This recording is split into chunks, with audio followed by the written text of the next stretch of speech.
Heureux les miséricordieux. Matthieu chapitre 5, verset 7. Nous allons continuer aujourd'hui notre étude des béatitudes. En Matthieu chapitre 5, verset 7, nous pouvons lire la 5e béatitude. Voici ce que Jésus dit. Heureux les miséricordieux, car ils obtiendront miséricorde. Regardons tout d'abord la deuxième partie de cette déclaration. Ils obtiendront miséricorde. Qu'est-ce que cela signifie? Les propos de Jésus se rapportent à la miséricorde de Dieu. Le Seigneur leur accordera sa miséricorde. Il leur donnera le salut. Obtenir miséricorde et recevoir le salut correspondent à la même faveur que Dieu nous accorde. Il est clair que la miséricorde de Dieu constitue l'un des fondements du salut de l'homme dans le plan divin. Il est directement relié au salut.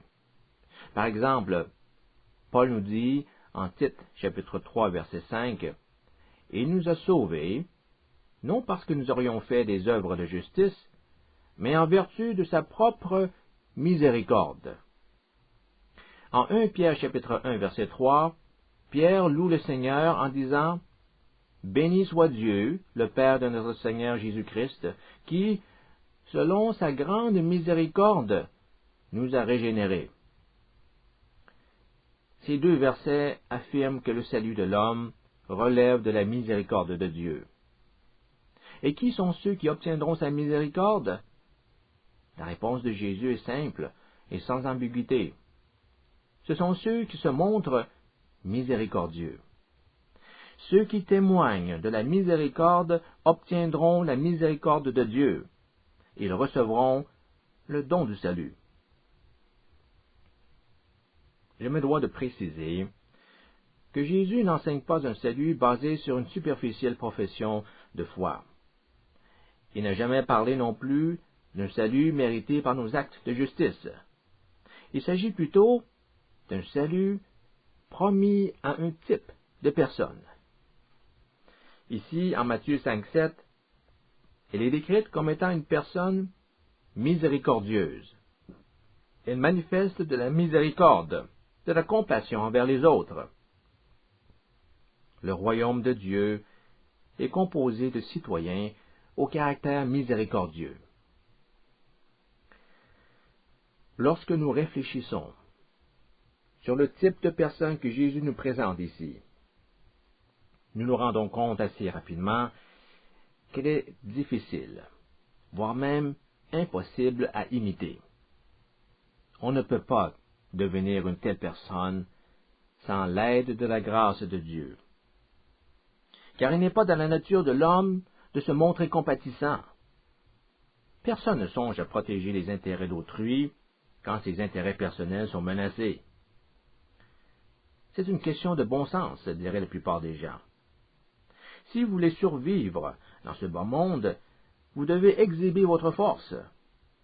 Or, ce n'est pas en exprimant de la compassion que vous y parviendrez.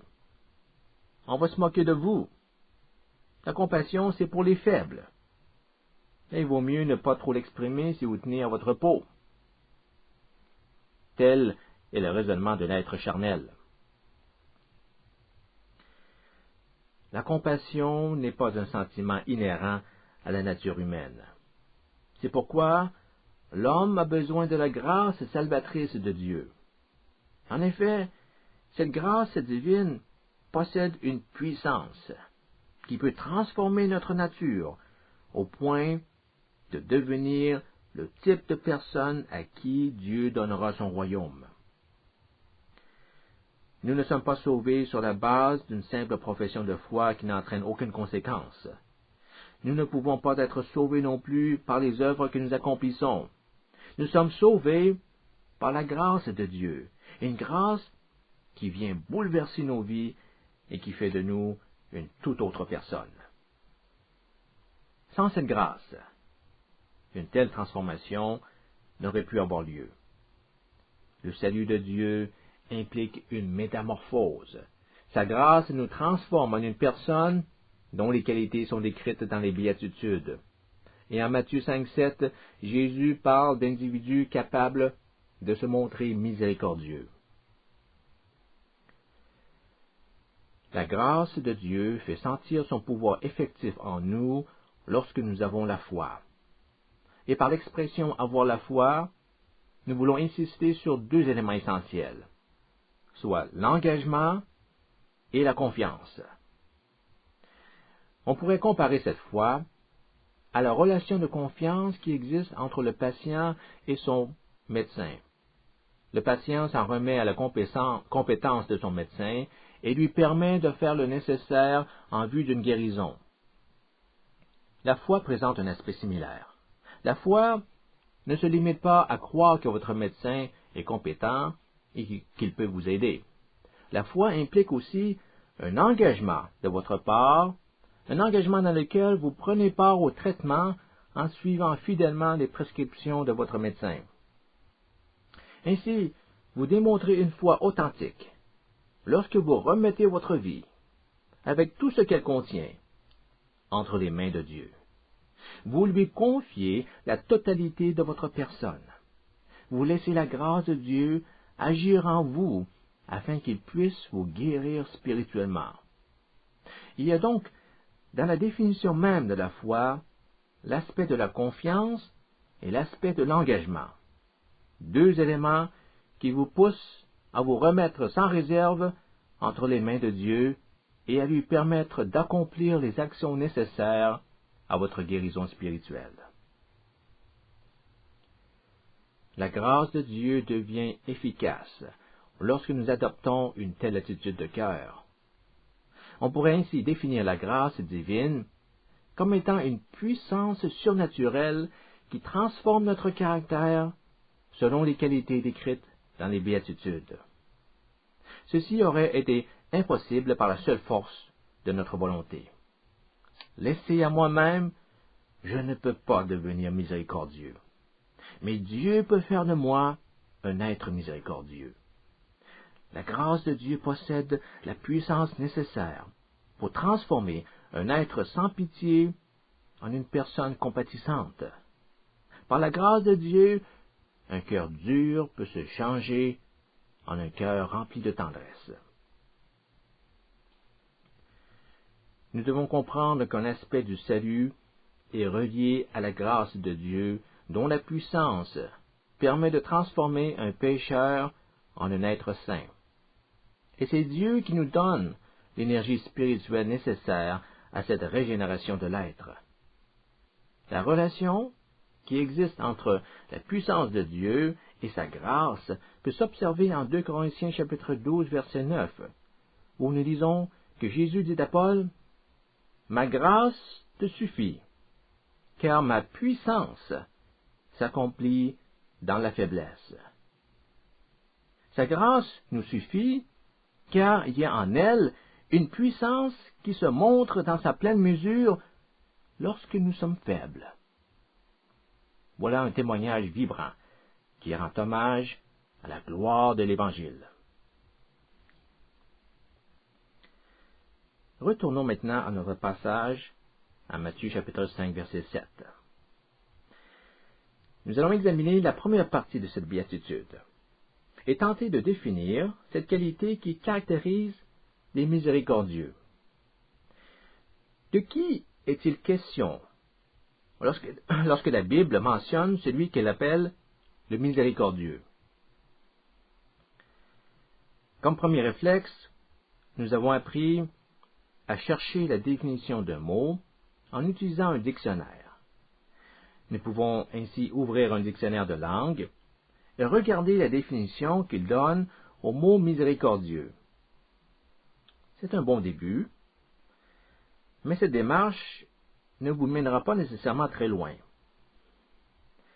Si vous voulez vraiment comprendre le sens d'un mot biblique dans toute sa profondeur, vous devez étudier la manière dont les Écritures font usage de ce mot. Et pour ce faire, vous avez besoin d'un outil qu'on appelle une concordance biblique.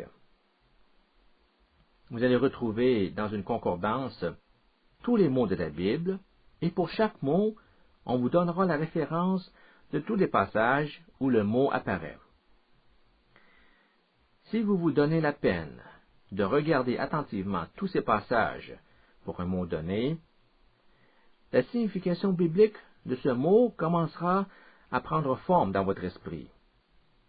En fait, un dictionnaire théologique suit exactement ce processus. Pour chaque mot traité, l'auteur d'un dictionnaire théologique examine chacun des passages bibliques où on retrouve ce mot et il fera une synthèse de ses observations. Si vous prenez le temps de cheminer à travers ce processus par vous-même, je peux vous assurer que vos convictions spirituelles seront beaucoup plus profondes que la personne qui se sera contentée d'une simple lecture dans un dictionnaire théologique. Évidemment, il s'agit d'une démarche assez laborieuse. Il faut avoir le temps et l'énergie de le faire. Mais il y a de ces mots où il vaut la peine d'investir un certain effort. Et le mot « miséricorde » est un de ceux-là. La Bible utilise les mots « miséricorde » et « miséricordieux » au-delà de 300 fois. Si nous nous limitons à son usage dans le Nouveau Testament, nous pouvons remarquer, comme première constatation, l'observation suivante. Nous constatons que le mot « miséricorde » est souvent employé dans la Bible en parallèle avec le sujet du péché, et plus spécifiquement avec les conséquences du péché. Dans le Nouveau Testament, la façon dont Dieu traite le problème du péché implique sa miséricorde. La miséricorde de Dieu devient en quelque sorte l'antidote du poison que constitue le péché dans la vie des hommes. La miséricorde divine se montre dans le contexte de la misère humaine. Une personne malade et vulnérable demande de l'aide et Dieu vient à son secours. Il le guérit et le délivre ainsi de son infirmité. Élaborons davantage ce sujet. Prenons par exemple ce passage où il est question d'un aveugle qui, entendant Jésus passer près de lui, interpelle celui-ci et lui demande de le guérir. Et se mit à crier d'une voix forte en disant « Jésus, fils de David, aie pitié de moi. » Luc chapitre 18, verset 38. Le mot grec traduit ici par « aie pitié » est le même que Matthieu 5, 7, où on a le mot « miséricorde ». Jésus, fils de David, accorde-moi ta miséricorde. Que demandait cet homme? De toute évidence, il voulait que Jésus le guérisse de son handicap visuel. Et Jésus lui répondit, « Recouvre la vue, ta foi t'a sauvé. » Par ces paroles, Jésus était en train d'accomplir sa mission de restauration et de guérison, telle que mentionnée en Luc, chapitre 4, verset 18. Il m'a envoyé pour guérir ceux qui ont le cœur brisé, pour proclamer aux captifs la délivrance et aux aveugles le recouvrement de la vue. Cet incident comporte d'importants éléments spirituels. L'homme aveugle qui demande la guérison représente le pauvre en esprit, qui reconnaît la nécessité de la miséricorde de Dieu. À cause de sa foi, Jésus le guérit de sa cécité. Le recouvrement de la vue représente la guérison qui survient chez l'homme handicapé par un aveuglement spirituel et le salut dont il bénéficie maintenant. Cette guérison constitue un acte de merci envers une personne dans le besoin, une personne qui reconnaît sa maladie et qui demande d'en être guérie. La maladie, de même que tout désordre physique ou mental, peut être perçue comme étant une conséquence du péché. Dans ce sens, on peut dire que si le péché n'existait pas, il n'y aurait pas de maladie dans le monde. Mais puisque le péché est une réalité omniprésente de notre monde, nous devons tous faire face au problème de la maladie. Ceci étant dit, il ne faut pas conclure à une relation directe entre les péchés personnels et la maladie. En d'autres mots, une personne qui devient malade n'a pas nécessairement commis un péché. Ceci est parfois vrai, mais c'est loin d'être une règle générale. Dans la plupart des cas, il n'y a pas de lien entre la maladie et les péchés qu'une personne aurait pu commettre. On se souviendra de cet incident en Jean chapitre 9, lorsque les disciples ont questionné Jésus au sujet d'un homme aveugle de naissance. Ils ont demandé « Qui a péché, lui ou ses parents, pour qu'il soit né aveugle ?» Par cette question, les disciples semblaient croire que le problème visuel de cet homme provenait du péché. Alors Jésus répondit, « Ce n'est pas que lui ou ses parents aient péché. » Le Seigneur vient contredire leur façon de penser en affirmant que si cet homme est aveugle, ce n'est ni à cause de son péché, ni à cause du péché de ses parents.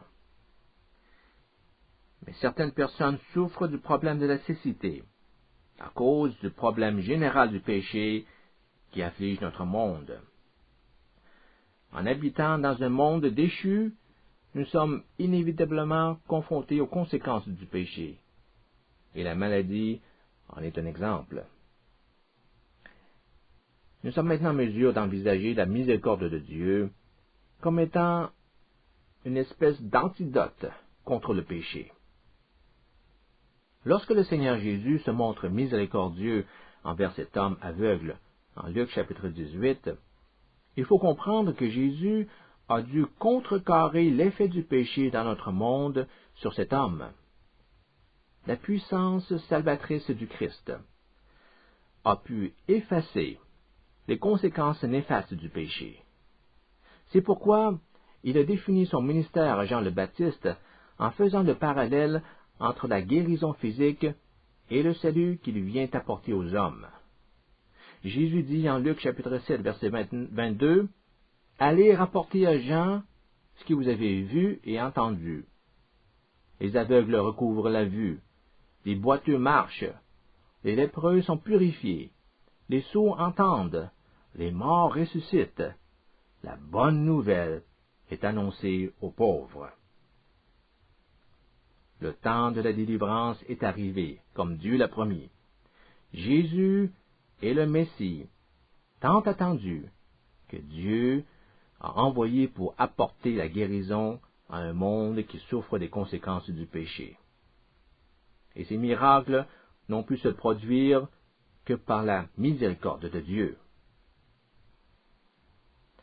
Pour être plus précis, on peut dire que la miséricorde, dans la pensée du Nouveau Testament, se rapporte au pardon des péchés.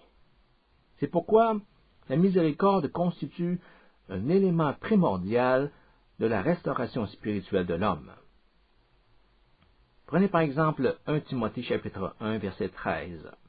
Dans ce verset, Paul dit « Moi qui étais auparavant un blasphémateur, un persécuteur, un homme violent, mais j'ai obtenu miséricorde, parce que j'agissais par ignorance dans l'incrédulité. »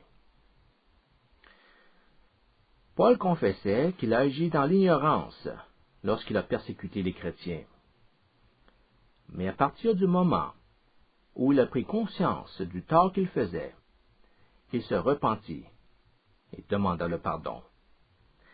Il a pu ainsi obtenir la miséricorde de Dieu. Prenez note de la similarité avec notre béatitude. Car ils obtiendront miséricorde. Il a été pardonné des fautes qu'il a commises. Il est clair ici que l'obtention de la miséricorde correspond au pardon des péchés.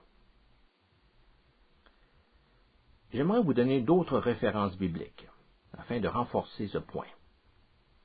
Plusieurs autres passages dans le Nouveau Testament montrent clairement cette relation entre la miséricorde et le pardon divin.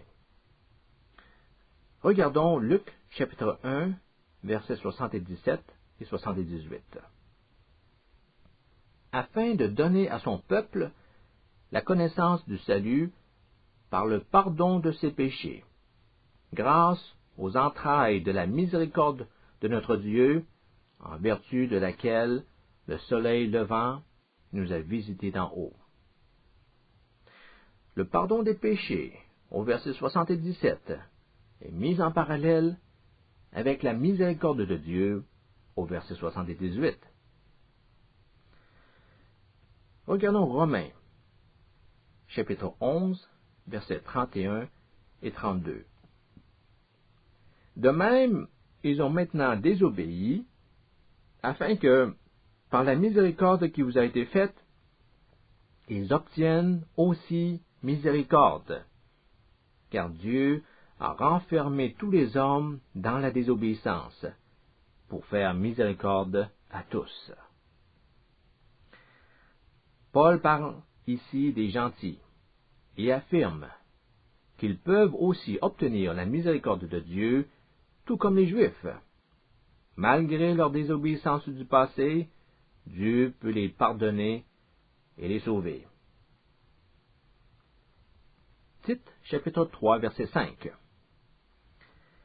Il nous a sauvés, non parce que nous aurions fait des œuvres de justice, mais en vertu de sa propre miséricorde, par le bain de la régénération et le renouveau du Saint-Esprit.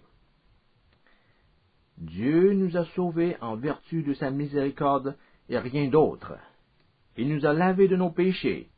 Il nous a purifiés de toute injustice. Il a pardonné nos fautes. Il ne devrait plus rester aucun doute dans notre esprit. La miséricorde est synonyme de pardon. L'action de faire miséricorde signifie tout simplement de pardonner. Heureux les miséricordieux, car ils obtiendront miséricorde. Heureux ceux qui pardonnent, car ils seront pardonnés. La forme négative de cette affirmation s'avère également juste. Si nous ne pardonnons pas notre prochain, nous ne serons pas pardonnés. Le Seigneur Jésus fait justement ces déclarations en Matthieu chapitre 6, versets 14 et 15, à la fin du Notre Père.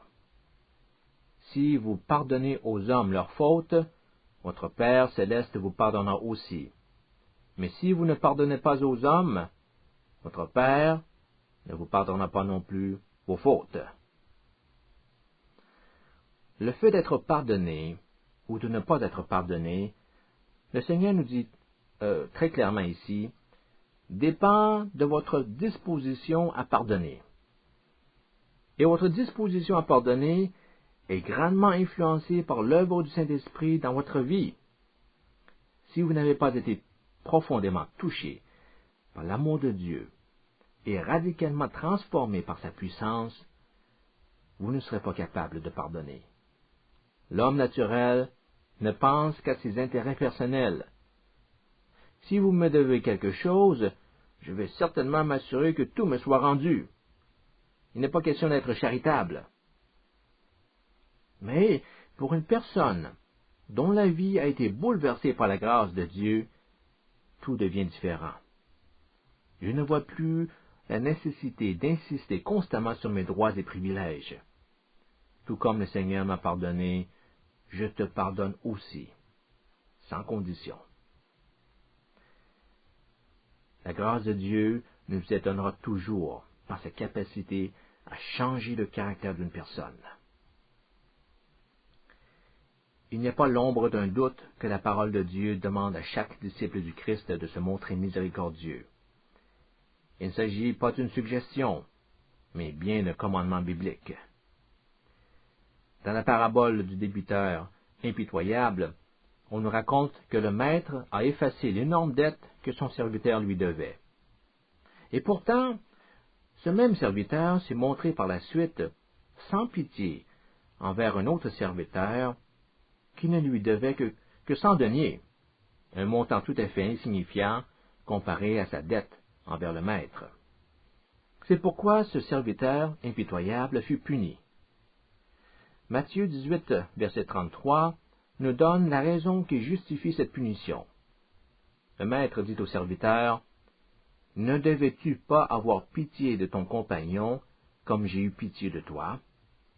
Ne devais-tu pas, toi aussi, te montrer miséricordieux envers ton collègue, comme moi-même je t'ai fait miséricorde? » L'obtention de la miséricorde exige que l'on se montre miséricordieux. L'apôtre Jacques, dans son épître, nous fournit certaines explications à propos de cette 5e béatitude de Jésus. Nous pouvons ici lire en Jacques 2, verset 13, une affirmation dans laquelle on retrouve un contraste frappant entre la miséricorde et le jugement. Dans ce verset, il nous dit d'abord que le jugement est sans miséricorde pour qui n'a pas fait miséricorde. Il n'y a pas de pitié pour celui qui se montre sans pitié envers ses semblables. C'est ce que l'on a observé dans la parabole du débiteur impitoyable. Il n'y a pas de pardon pour celui qui ne sait pas pardonner. On reconnaît ici la 5e béatitude sous son aspect négatif. Mais Jacques ne s'arrête pas là. Il continue sa pensée en nous présentant l'autre versant de cette déclaration. Il affirme que la miséricorde triomphe du jugement. La miséricorde de Dieu triomphe du jugement. Celui qui témoigne de la pitié n'a pas à craindre le jugement, car la miséricorde de Dieu, la grâce que Dieu accorde aux hommes, nous délivre du jugement. Commencez-vous à percevoir la beauté de l'enseignement de Jésus? Nous avons l'obligation d'user de miséricorde. Il ne s'agit pas d'une recommandation, mais d'une ordonnance biblique qui ne nous laisse aucun choix. L'action de faire miséricorde est synonyme de pardonner. Si nous ne pardonnons pas notre prochain ses fautes, nous ne pouvons pas nous attendre à être pardonnés. Mais si nous faisons miséricorde, nous obtiendrons miséricorde. Est-il vraiment possible d'être compatissant, d'avoir un cœur sensible à la misère d'autrui, de se montrer miséricordieux? Laisser à nous-mêmes, livrés à nos propres ressources, c'est impossible. Impossible. Nous avons besoin de l'intervention de Dieu dans notre vie. Il doit changer notre personne. Par la puissance de sa grâce, Dieu peut transformer nos cœurs insensibles en des cœurs remplis de miséricorde, et la grâce divine a la liberté d'agir en nous parce que la foi nous habite. Qu'on se le dise, nous ne pouvons pas acquérir le salut en nous efforçant, par la seule force de notre volonté, d'être miséricordieux envers nos semblables. L'homme naturel n'a tout simplement pas cette capacité. Et s'il ne peut pas se montrer miséricordieux, il n'a pas non plus la capacité de recevoir la miséricorde de Dieu. Seule la foi permet un attendrissement du cœur au point de reconnaître ses propres péchés et de s'en repentir. Et à mesure que cette personne fait la merveilleuse expérience de la grâce de Dieu, elle devient capable de témoigner de la miséricorde pour les autres. Il faut comprendre ici que cette question de se montrer miséricordieux n'est pas une condition pour avoir accès à la grâce de Dieu. Elle constitue plutôt une conséquence nécessaire qui découle de la grâce divine. Donc, le mot miséricorde se rapporte au pardon de Dieu pour nos iniquités. Il serait faux de croire que le chrétien n'a besoin de la miséricorde de Dieu qu'au moment de sa conversion. Certains sont portés à penser que la miséricorde de Dieu se déploie seulement dans le contexte de la confession initiale des péchés d'un individu, et qu'après le repentir et le baptême, on peut maintenant se passer de la miséricorde divine. Lorsque nous étudions attentivement les Saintes Écritures, nous nous apercevons que le mot miséricorde est employé d'une manière qui suppose un besoin continuel de miséricorde. Nous pouvons faire cette observation en regardant par exemple l'utilisation par Paul de l'expression grâce, miséricorde et paix de la part de Dieu. Il s'agit d'une formule souvent utilisée par différents auteurs du Nouveau Testament pour saluer leurs lecteurs. En 1 Timothée chapitre 1 verset 2, Paul commence sa lettre par la phrase suivante. À Timothée, mon enfant légitime en la foi, grâce, miséricorde et paix de la part de Dieu le Père et du Christ Jésus notre Seigneur. Dans cette salutation, Paul souhaite à Timothée que Dieu lui accorde la grâce, la miséricorde et la paix. Nous avons encore besoin de sa grâce. Nous avons encore besoin de sa miséricorde, tout comme nous avons encore besoin de sa paix. En 2 Jean chapitre 1 verset 3, nous lisons le même genre de salutation, avec la même insistance sur les besoins continuels du chrétien. Que la grâce, la miséricorde et la paix soient avec vous de la part de Dieu le Père et de la part de Jésus-Christ, le Fils du Père, dans la vérité et la charité. En Galates, chapitre 6, verset 16, Paul déclare que la paix et la miséricorde font partie de l'expérience quotidienne de celui qui s'applique à obéir aux enseignements de l'Évangile. Il dit « paix et miséricorde sur tous ceux qui suivront cette règle et sur l'Israël de Dieu. » Tous ces passages montrent la nécessité constante de la miséricorde. Il ne s'agit pas d'une expérience unique qui caractérise le moment de la conversion. Nous avons encore besoin de la miséricorde de Dieu aujourd'hui, même après plusieurs années de vie chrétienne. Pourquoi en est-il ainsi? Parce que nous luttons encore contre le péché. Et dans ce combat de tous les jours, nous devons faire appel à la miséricorde de Dieu pour nous aider à résister aux tentations. Cette lutte contre le péché est mentionnée par exemple en Hébreux chapitre 4, verset 15, où il est écrit « Car nous n'avons pas un souverain sacrificateur qui ne puisse compatir à nos faiblesses. Au contraire, il a été tenté comme nous en toutes choses, sans commettre de péché. Nous sommes tentés par le péché et nous devons reconnaître nos faiblesses. » Regardez maintenant ce que nous dit le verset 16, le verset suivant. « Approchons-nous donc avec assurance du trône de la grâce, afin d'obtenir miséricorde et de trouver grâce pour être secourus dans nos besoins. » Nous sommes faibles et nous sommes constamment tentés par le péché. C'est la raison pour laquelle nous avons continuellement besoin de la miséricorde et de la grâce de Dieu pour recevoir de l'aide au moment opportun.